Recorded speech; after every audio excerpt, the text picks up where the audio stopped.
Ang atong unang pagbasa kinutlog gikan sa basahon sa tubit. Sa mga Protestant dili lakip kini sa Biblia kini mong basahon. And this book was written in the 2nd or 3rd century before Christ. Pero ang hitabo sa gisaysay sa basahon sa tubit nahitabo na itong 7th century or 8th century. Na diyang ang Northern Kingdom of Israel gibihag ngadto sa Nineveh, the capital of Assyrian Empire, sa eastern part of kanang region sa kanabang Babylon. Unya kini si Tobit o Tobias ang pangalan uban niya. Tobit usa ka dato, nga pamilya dato kayo. Naapil sila sa kanang exile dito sa Nineveh. Ay tibok Northern Kingdom ang gi-exile sa Assyrian Empire. Unya kini siya buutan, he was famous of almsgiving, kanang panghatag sa mga limos at sa mga kabos o burying the dead. So siya unay mamatay, siya magpalubong. So muna ang iyang kanang nailhan siya na ang iyang pagkamangyatagon, di lang pagkatagon, pakapin. Munang sugo niya kasi ang anak, Tobias, na pakapinan pa og ang sa sweldo, aside from the salary, pakapinan pa. Ay pasiguro ang pakapin. Kanato, igo-igo ra gyud. Kini siya extra ang iyang kamaayo. Famous siya sa pagtabang sa mga kabos, sa mga makalimos. Famous siya sa pagpalubong sa mga nangamatay. Sabi na mga nangamatay, mga kabos. I remember in the parish where I took over the parish, ang una akong kanang predecessor mo Dutchman. Walay kolekta ang parokya. Ano man, kung mamatyan, mangayo sa pari. Kung magpakasal, adto sa pari, mangayo. Unya, kung kanang hospital, adto sa pari, mangayo. Unya, kung kanang paeskwela sa bata, adto sa pari, mangayo. So, pagpuli sa mga Pinoy, walay kolekta, kay naanan sila nga sila tagaan kaysa muhalad. Sa unang kahimtang. Kay ang mga parokya sa MC kanadto kanang gimanman sa mga Dutch priest MC. Unya kini siya si Tobit maayo kaayo. Sa iyang pagkamaayo nga nabutas siya in the process, nabutas siya. Unya kanang muna sa tanaw natong the whole basahon, the whole book of Tobit, usa siya sa mga pagmahay o book of lamentation siya. Ano man mga pagmahay o mga pangaliya ba o kanang mga pagbasol o pagblame sa Ginoo. Pero ang tinuod kada book, the word Tobit, ang kahulugan ni God is good, God is just. Nga bisan sa nga iyang pagkamaayo nga nabutas siya o na-exile siya uban sa mga tao, muna ang iyang mga kanang mga lamentation niya nga sa iyang pagkamaayo nga nahitabo man kini. Muna nga tuod kay nabutas siya, nangandoy siya nga hinaot nga matay na lang kung Ginoo. Kay para kaniya kanang maayo man siyang tao, pero nga naman nahitabo man kaniya wa may saya sala.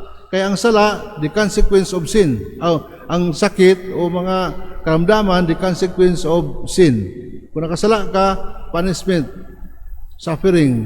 Pero sa Book of Tobit, ang mensahe dili nga mao nga kanang misfortune or suffering is not a punishment, rather it is a test o pagsulay sa Ginoo sa kalig-on ang imong pagsalig pagtuo. Basta ang sa Tobit nag-awhag ka natong tanan nga samtang buhi pa kanunay mo nga magpasalamat, magdaig sa Dios. Kanato sa atong hatian lisod ang pagpasalamat sa Dios kung kita naisakit. Lisod ang pagdaig sa Dios nga kita nag-anto sa sakit. Pero kang Tobit bisan pa sa iyang kanang kahimtang gikan sa kahayain ngadto sa pagkapobre, ang pasalamaton ang Ginoo kay muna ang mensahe ni San Rafael. Ngadto kaniya kanuna samtang buhi pa pasalamat magdaig sa gibot dili kalimtan ang Ginoo kay ang Ginoo kanunay naglakaw uban sa tao. O muna nga adto ta sa gospel karon from the Gospel of Mark, nga si Jesus kanunay siya nagpahinumdom nga tungod sa hypocrisy. Ang karon ingnon is referring to the Pharisees and Sadducees.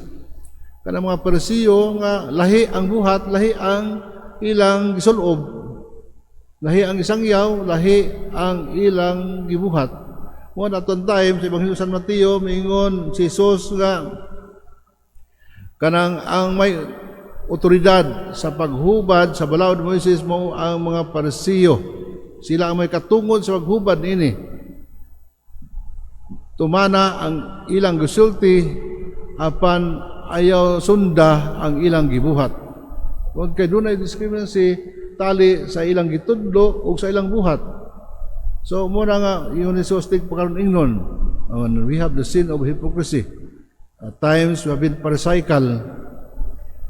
Mga Parisiyo. Kaya outwardly, externally, we look holy. Pero deep inside, ang atong kasing-kasing, puno sa sala. Muna tanawon ang kanana paniid si Jesus, kananiid sab siya. Unsa ang dynamic sulod sa templo sa nagampo siya didto. Iyang nakita, observe niya duha daghay mga dato naghulog sa ilang halad ngadto sa sudanan, panudanan sa templo. Daghan ilang gihatag. Ang kabos duha ka dako.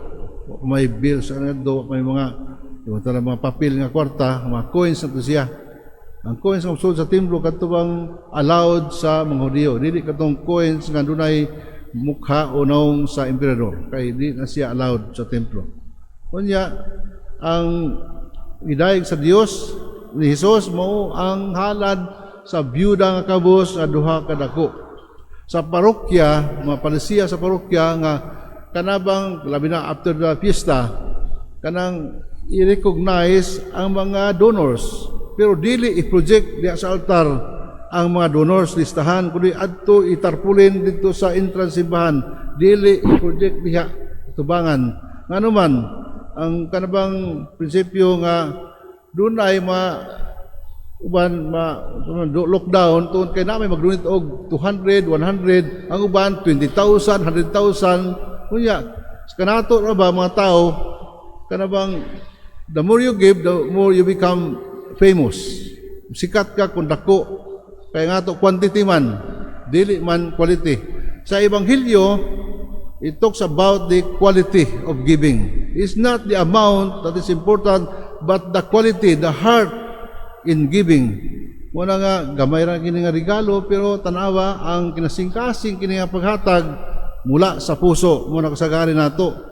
Sa tao, kung dako ang appreciation, i-acknowledge mo nato kapila, ibalik-balik santos nga misa, aron pasalamatan ng tao, ang gamay, dili. Wag yun, insignificant mga gagagmay, mo ito nga gidili sa parokya, kanang pag-announce sa projector, kanang mga halad, mga donor, dadto tanahon, ang sakso, adto sa likod, tanawa ang inyong mga ngalan, o ang inyong kantidad nga gihalad. Kaya dunay ma-lockdown, o matamay ang uban nga gamay ra in taon, pero sa kagamay ay ilang gihatag simbahan sa ginunit simbahan sa gamay, pero kinasing-kasing naama ang paghatag naa nato maghatag man ta, pero kanang depende sa paghatag. Kailangan may hatag kasing-kasing ka, dili sa kasing-kasing gikan kay sining-kasing ka naman siya na ipaghatag nga murag kontra sa buot. Wala kabantay ka kung ay makalimos hawaan na naaraman diha makalimos, istamber man, tagay na, habaa. So, sa klase nga paghatag, na ibang kanang tao nga maghatagon, ay problema kay muhatag man ta, pero unsa man ang gugma behind the giving. Mo importante sa Ginoo, mag-unsa man daghan imong gihatag, pero gikan sa makasala kasing-kasing, unsa man kadaghan, pero pinugos ang paghatag. Muna, si Tobit is a champion of generosity. Mag-mention sa Biblia.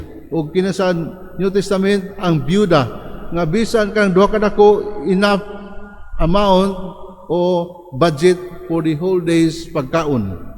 Pero tungod kay mas halapad ang iyang gugma, ang bisag iya, nga unta nga makaon siya sa tibok adlaw, iya pang gihalad sa templo. She give more than the rich people. Kaya mga rich people naghalad sa templo, kanang ila ramang sobra. Makakaya sila paghatag daghan kay sobra sa ilang kwarta.